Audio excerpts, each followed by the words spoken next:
That doesn't mean that I have all the answers, but that means that you have a partner, someone who believes in you.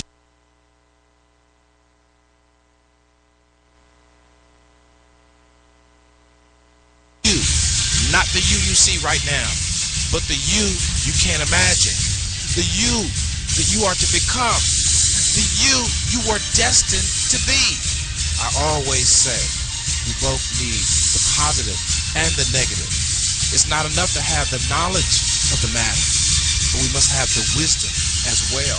For wisdom settles it. And that's what I want to offer you as you join me on the Coach's Corner. I want to offer you the wisdom of the matter. Maybe it might be relationships, talking about our campaigns for more, for life, the dark room of our subconscious, our spiritual journey.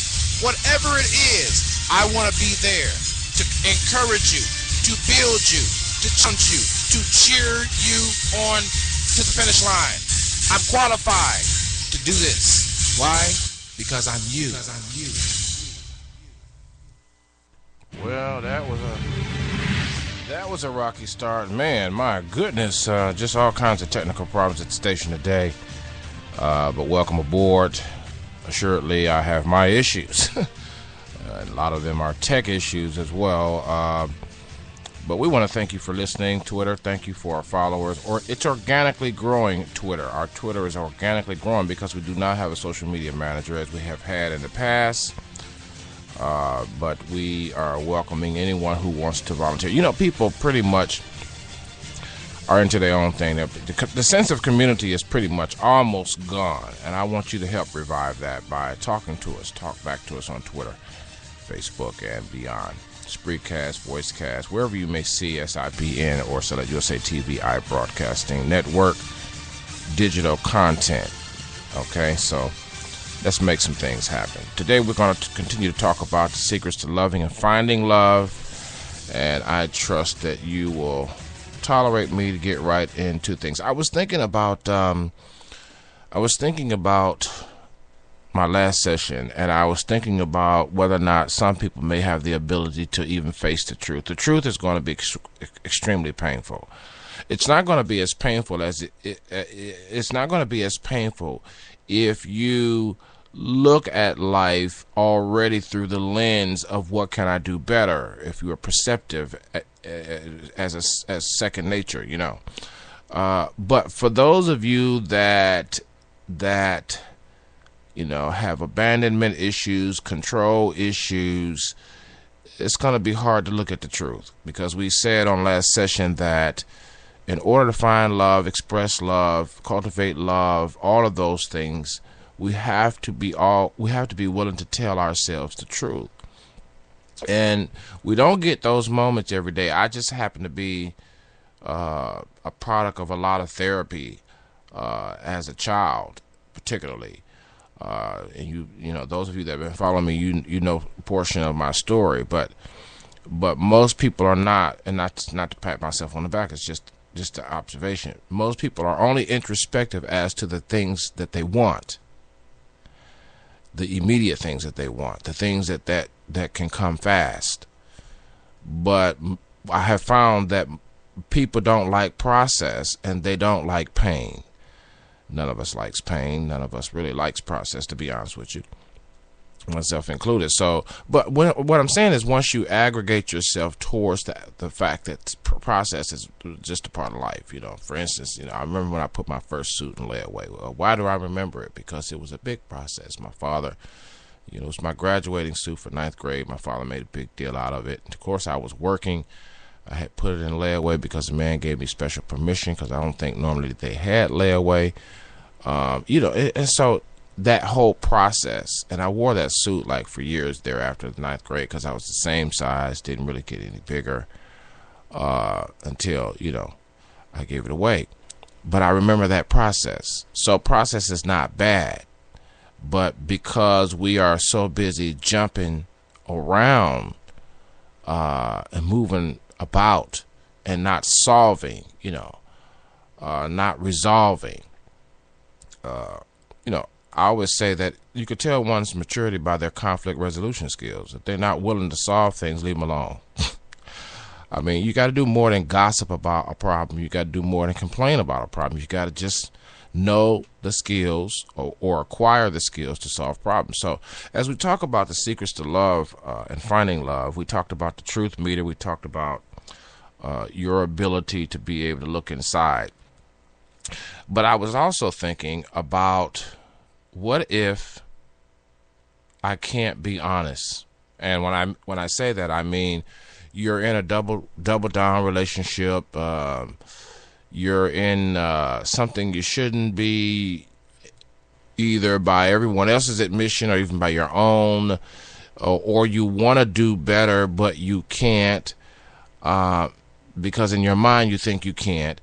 And what I wanted to tell you today is that's okay, because that's the conversation of truth that you need to have with yourself and with others. And don't forget now, if you're going to make a change regarding love, you can't manage this by yourself. You got to have managers and advisors in any sense of change. Any sense of change, you've got to have managers and advisors. And part of the problem for many of us is that we have the wrong advisors and the wrong managers. And so if somebody's not getting you the change that you think you deserve, or the change that you think that you could aspire to, then you need to fire them as your advisor and fire them as your manager and step up and get somebody else. So, but I was just thinking about, some people can't tell themselves the truth in the sense of the consciousness of deciding to be truthful or introspective and not be in denial. For a lot of reasons. I call them catch-22 reasons. And this is what I want to talk about today. I hadn't planned to do this, but this was just really on my mind. But for catch-22 reasons is that you made a multiple plethora of decisions, and now you're in a catch-22, a domino effect situation. And you think you need him. You think you need her. You think you need them. And you can't see how you could make it without them. See, if I'm going to find love, first I have to be love. I mean, let's just go back now to the very basics.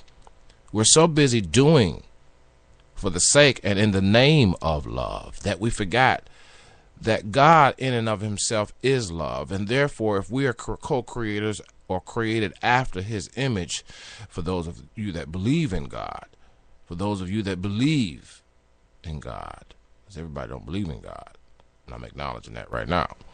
But if you've been made after his image and after his likeness, then you know that God is love. He's not doing loving things just because. He is what he is. And so as a result, by default of who he is, lovingness, lovingly, and on and on and on, all those adjectives, they evolve from the being of who he is, love. He is love. He is love. And so we are in a matrix to really accept ourselves. You see, the problem is this: we have all of these decisions. Now here's what this is my take on it. We have made all of these decisions, and many of them are unhealthy decisions. I promise you they are unhealthy decisions.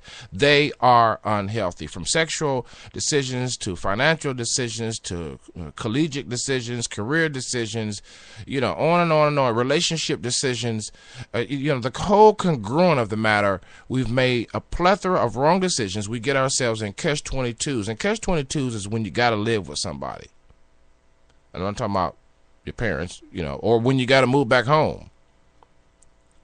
Or when you can't pay your bills, or you keep getting fired, or you keep your hours you never get enough hours, so you keep having to find a job, or you keep getting sick every August, or you know what I'm saying? I don't want to go too far into it, but because I'll go in on it. But you're in a catch-22, and you're going to church, and you're trying to work it out. You're trying to get the word for some of you, and some of you just say, to hell with church. I'm just going to go to the club. And so, and some of y'all know how to hold it down at the club, but you're still in the catch-22, which seems to permit what's the word that I want to look for? Prevent you from being the love that you are. You see, the first thing that I think love begins to say to authenticate itself is to say no. I'm just saying, try it this week. Try it this week. If you say no where you normally would say yes, I call that OBM, opposite behavior management. If you say no, you're sleeping with somebody, you ain't married, sleeping with 2 or 3 folk. You tell somebody no, if you say you're gonna change anything, and you tell somebody that's in your world, in your circle, no, they gonna go off. They gonna go the hell off. Like, what the hell are you talking about? No. Because the essence of love is boundaries. Those boundaries for both sides of the coin. They're not just for saying no to something that shouldn't happen, but also saying yes to things that should. I had somebody on my mind today. I don't know who you are, but you're in some catch-22s. You want to be honest. You think you can't be honest. But just the fact that you're having the conversation within, and the fact that you're listening, and the fact that you're going to church, or you're engaging 1 or 2 selected individuals, because everybody said it like a Decatur, everybody can't know your business. Because, see, and I'm glad that came to my heart and my mind, because that could be the reason, the pervasive reason why your catch-22 seems to always get more life, is because you talk too much your business to other people. See, love is exclusive as well. And love is so sophisticated in its being. The exclusivity of it has an air of sophistication. And as I said earlier, if you ever want to change your environment, tell some of the ones who've been taking bites out of your future by standing in your way, pleasuring you for the moment, and tell them no. And for some of y'all, excuse me, but tell them hell no. That's enough. That's enough. It's time for me to move on. And with the help of God, by me telling myself the truth, accepting, when you can tell yourself the truth, then you got to accept it. That's a whole other thing. You can tell yourself the truth all day, but then you got to accept it. You got to embrace it. This is my truth. This is a in other words, we have a lot of people who are in so many catch-22 situations. They're not even in they're not close to their destiny. They're nowhere near their destiny. They're AWOL. They're AWOL. Are you AWOL? You're so far in your catch-22 situation. See, I've been in catch-22 situations. I know what I'm talking about. You go into church and they don't know y'all. You're going over there, they don't know you're home. You see what I'm saying? You're going over there, they don't know that you had to strip. Come on now, I need some help right there. You go in the back just to drink because you can't. Come on now, we all have catch-22s that stand in the way of the authenticity of love. And then you want to step to try to have an intellectual conversation. Well, I'm not trying to be intellectual with you. What I'm trying to do is get you to at least think. But I'm not trying to be intellectual with you, because intellect alone will not solve our love problem. Steve Harvey wrote a book, Act Like a Man, Think Like a Woman. I say you should do it in reverse. Think like a woman and then act like a man. Let me just pause right there and play with that one. Because a woman is more sophisticated in her thinking, if you think about it. She can think on dual tasks.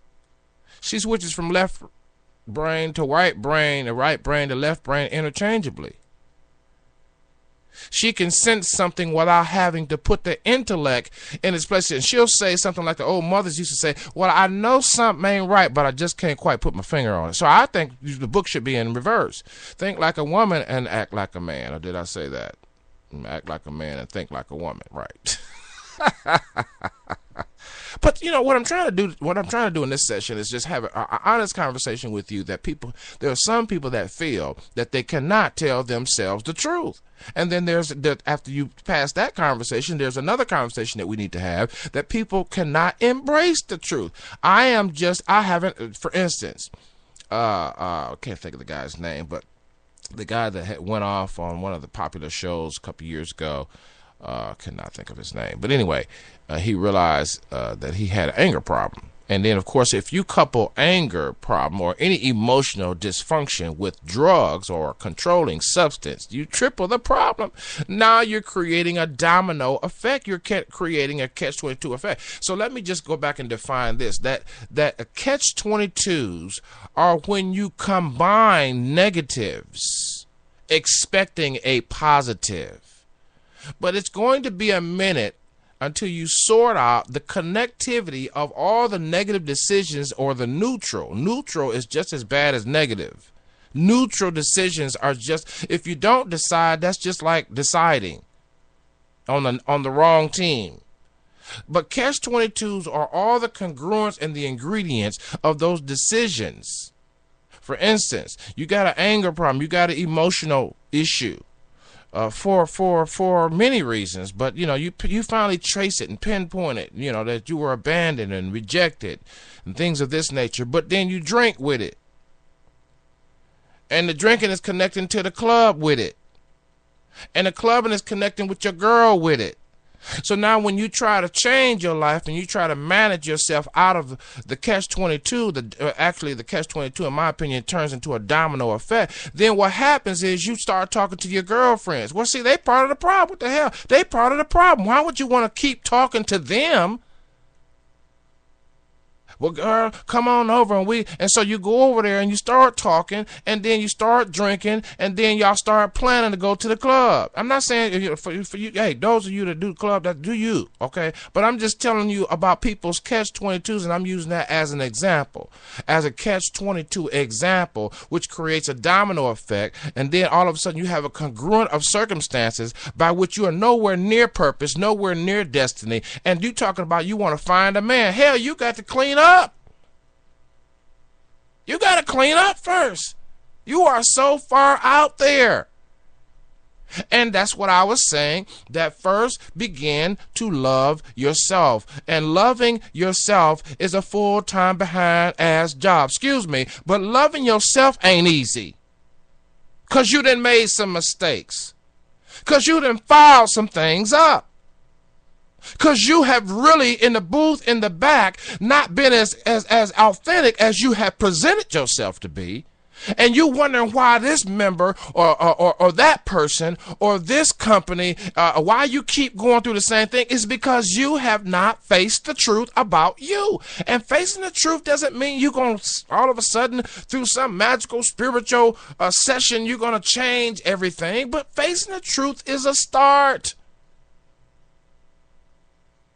If you want to know how I got to where I am, which is hardly anywhere, but better than being nowhere, it's because I started telling myself the truth. And part of the reason why I started telling myself the truth is because when I would try to have an intellectual conversation based on the things that I was exposed to try to resolve the problem, everybody don't want a damn intellectual conversation. Some people just want to just leave it alone, forget about it, and go to hell on. And so what do you do? What do you do when you can't change your boss? What do you do when you can't change your boyfriend? What do you do when you can't change your mother? Your mother will be your mother after your mother stopped being your mother. Then other mothers will still be a mother. And if you're a mother, then you're going to be the same way, even though now you're not embracing the truth and accepting the truth that your mother was being a mother no matter what. How much she loves you, how much she helps you. She's going to be herself. You can't change her. That's a truth that you should embrace so you can leave it alone. Whatever it is your mother is doing that's getting on your nerves, leave it alone. And so what do? You embrace the truth. Okay, my mother will always be my mother. Whether she loves me not. Whether she helps me, she doesn't help me. Whatever the dynamic is. And then you say, okay, this is what I'm going to do. See, after you embrace truth, now you have a new action that you can now carry forth. But until you embrace truth, you're going in circles. I'm looking at my floor director and trying to find out, okay, how much time? Okay, you're going in circles. You're living in circles. Then you find and listen. And so when you think you found love, you've found nothing but a first tier, second tier, third tier attraction. Somebody that you perhaps have bodily chemistry with, emotional chemistry. And listen, this is what I want to tell you. If you don't face the truth about yourself, you're going to keep attracting people who will match up to the deceptive areas of our lives that we exude from conscious living, subconscious living. I don't know why I do the things I do. I don't know how I got here. I don't know how we end up hooking up anyway. Because when it really when the crap hits the fan, these are the questions we ask ourselves regarding love, regarding relationships. Because you don't do the work. We don't want to do the work, but I'm telling you that to get you to the finish line of love, to get you to the line to where you cultivate more of the love that you have, that you have to find a way. You have to find a way to tell the truth and stop lying to yourself. I could tell you some stories, man, that would blow your mind to illustrate the point, but I won't, because y'all don't talk to me. So I realize that just by you listening only, I don't trust you with a lot of my personal information, because all you're gonna do is listen. You're not gonna engage me, so I'm not gonna give a lot of personal examples anymore, because I'm not hearing back from you on whether or not this is helping you, hurting you, that's too far out there, is right on point. I don't know what the hell to think when you don't talk back. This is supposed to be a conversation here. We try to get you to the finish line. Do you want to go to the finish line or not? We've got to get real with ourselves, and we've got to embrace. And I can tell you something else, that sometimes it seems that God can use the enemies of your life to get your behind out of the back into the front again of saying, I'm going to take control of my life. Those people that are aggravating you, those people that are frustrating you, those are your instruments of agitation are pushing you, pressing you towards change. And some of you still won't change. You still resist it. Why? Because you've embraced a lie. And it's nothing wrong. You're not a bad person. You don't damn yourself to hell. You just like the rest of us. You've told yourself what you need to tell yourself to survive. I was thinking about a movie once, and where or even a song. It says, "Tell me nothing but lies." That ought to be on one of my motivational sessions right there. Tell me nothing but lies, man. I don't want to hear nothing congruent. I don't want to hear anything about my reality. I don't want to hear anything about the decisions that I've made and the domino effect that it will take. And I don't want to hear nothing about how grace and mercy will work within the ingredients, and God and his sovereignty will help. I don't want to hear all of that. Just tell me lies right now, because I don't feel like facing what I have helped to create. I did this. If I was there, then I take responsibility. And if I take responsibility, then I also step up to the plate and I say, listen, I have got to change. I can't change him. I can't change her. I can't change them. It's not her fault. It's not his fault. It's not their fault. It's my responsibility not to be happy. Happy is too shallow of a word for the consideration of purpose and destiny. Happy. I want to be happy. That's the whole focus of most people's lives. They want to be happy. That is, happiness can be a lie. You were not created to be happy. Just because the American or the Western Constitution gives you the right to find happiness does not mean happiness is your congruent purpose. We then got on a happiness binge, or whatever makes you happy. The hell with happiness. The truth ain't happy. But you gotta tell yourself the truth. You gotta embrace yourself. Embrace yourself. One of the things that I realize about myself is that I don't do simple things well. I just realized that a couple years ago. I'm very complex in my thinking, as you can tell. Complexity is good. Simplicity is better. You mix the two, and you have excellence. This is what I've learned. But it took me years. It took me years to figure it out. But you don't ask the questions because you're not hungry enough for the truth that you are seeking. because they that seek purity will ask of themselves what they are uncomfortable with. You know what I'm saying? I was wondering, like, what the heck is wrong with me? I can do this, and I know how to do that, and my father taught me how to think, and, all of these things. And then it hit me like a ton of bricks. Bruh, you're complicated. You're sophisticated in your own mind. You got to practice the other part of your mind, the artistic side. When you go to a canvas and start painting, you don't throw the canvas out just because you messed up a stroke or two. I used to paint. I got a set of paints in my studio that I have never opened. It's been in there for 7 years, probably 8 years, 9 years. Never opened. Ezo and all. You see what I'm saying? I'm telling you a bit about my truth, but I ain't gonna tell you no more than that because I ain't heard from you. You haven't sent me no email. Some of y'all know you're supposed to be in touch, but all you'll do is listen, and that's all I can do is say, okay, that's all you want to give. Fine. I'm not mad at you, but I'm trying to aggravate you towards something good. We move quicker than that when somebody trying to get us to do something we ain't got no business doing. Sorry for the ebonics this morning, this evening, this afternoon, whenever you may be listening, but it's the truth anyhow. We move faster on the things we shouldn't and slower on the things we should. I said we move faster on the things we should not do and slower on the things we should do. And then we turn around and move too fast on the things we should do but wait, and too slow on the things that we shouldn't do but did anyhow. But I just, I was really in this session. I want you to know that I know that, I know that you can't tell yourself the truth, you think, but you've already begun because you've had the thought. You've already entertained a better place, a place of peace. See, happiness without peace is no happiness at all. And there is a peace that passes the intellect.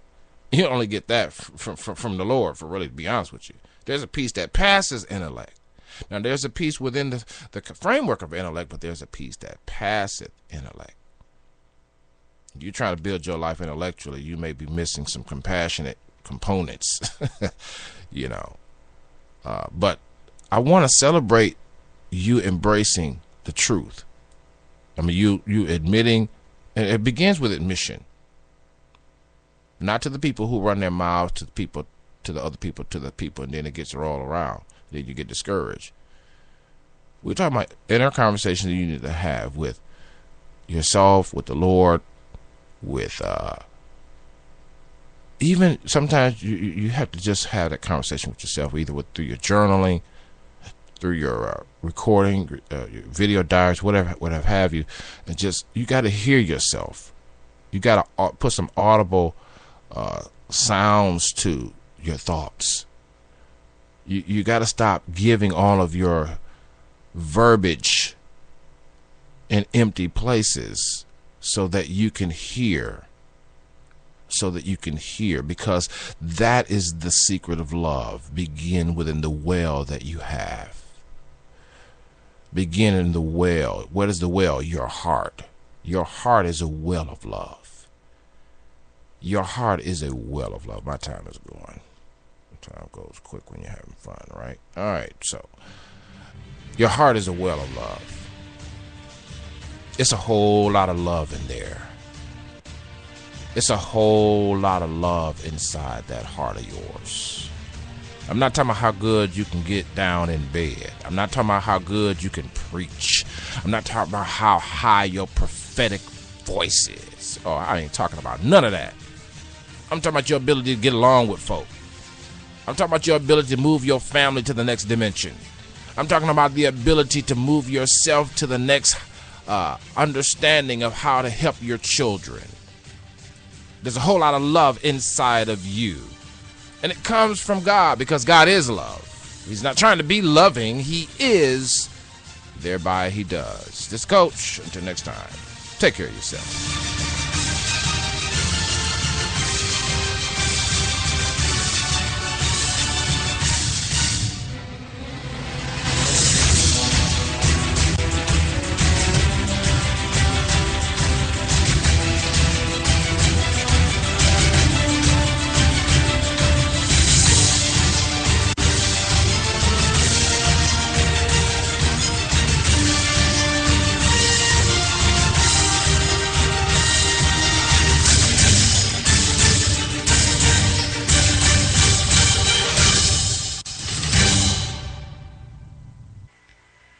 You're listening to the sounds of your lifestyle improvement station.